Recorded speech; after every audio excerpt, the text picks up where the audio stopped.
safiirka Maraykanka ee Soomaaliya, Richard Riley, ayaa ku baaqay in dowladda Xasan Sheekh Soomaaliya ay si niyad sami ah ula hadasho ururada suxufiyiinta iyo bulshada rayidka ah si loo xaliyo tabashooyinka ka taagan golaha warbaahinta Soomaaliya ee muranka dhaliyay iyo hindise sharciyeedka warfaafinta rasmiga ah. Hadalka safiirka ayaa ku soo beegmaya maray sii kordhayaan dhaleecaynta maamulka Xasan Sheekh ee kaga imaanaya kooxo kala duwan ee ay ka mid ka yihiin ururka suxufiyiinta adduunka ee IFJ iyo ururka suxufiyiinta Soomaaliya ee NUSOJ ee ku saabsan saameynta uu sharcigan la soo jeediyey ku yeelan karo xorriyadda saxaafadda iyo helista xogta.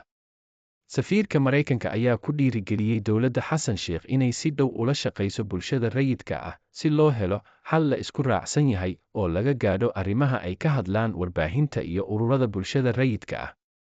Safiirka ayaa intaa raaciyey Maraykanku waxa uu si adag u garab taagan yahay warbaahinta xorta ah ee xirfadda leh iyo mabda' ah in dowladda iyo bulshada rayidkuba ay mar walba si niyad sami ah u howlgalaan siday si nabad ah ugu xalliyaan kala duwanaanshaha fikradaha.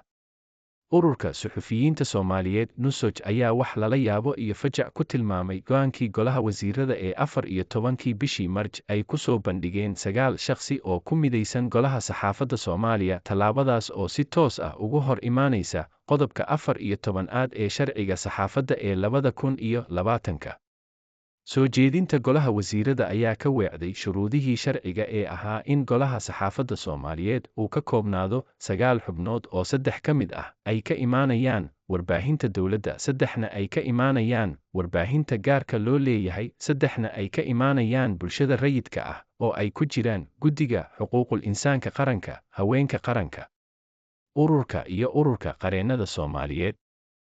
NUSOJ oo ka jawaabaysa qaabka ay dowladda federaalka Soomaaliya u wajahayso hindise sharciyeedka warfaafinta rasmiga ah, NUSOJ ayaa ka dhawaajisay diidmadeeda iyadoo ku doodaysa in qoraalka hadda jira uu wiiqayo mabaadida aasaasiga ah ee dimuqraadiyadda, isla xisaabtanka iyo xuquuqul insaanka.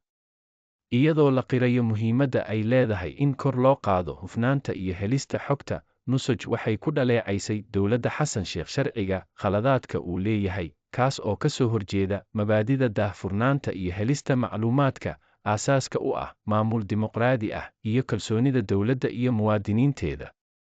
Safaaradda Maraykanka ee Muqdisho ayaa si firfircoon u taageerta hindisayaasha lagu xoojinayo saxaafadda Soomaaliyeed iyo horumarinta xorriyadda saxaafadda ee gobolka.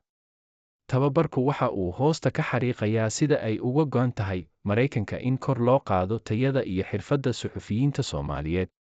Marka ay Soomaaliya sii wado safarkeeda nabadda, barwaaqada iyo dimuqraadiyadda, doorka warbaahinta xorta ah iyo xirfadda ayaa noqon doonta mid muhiim ah.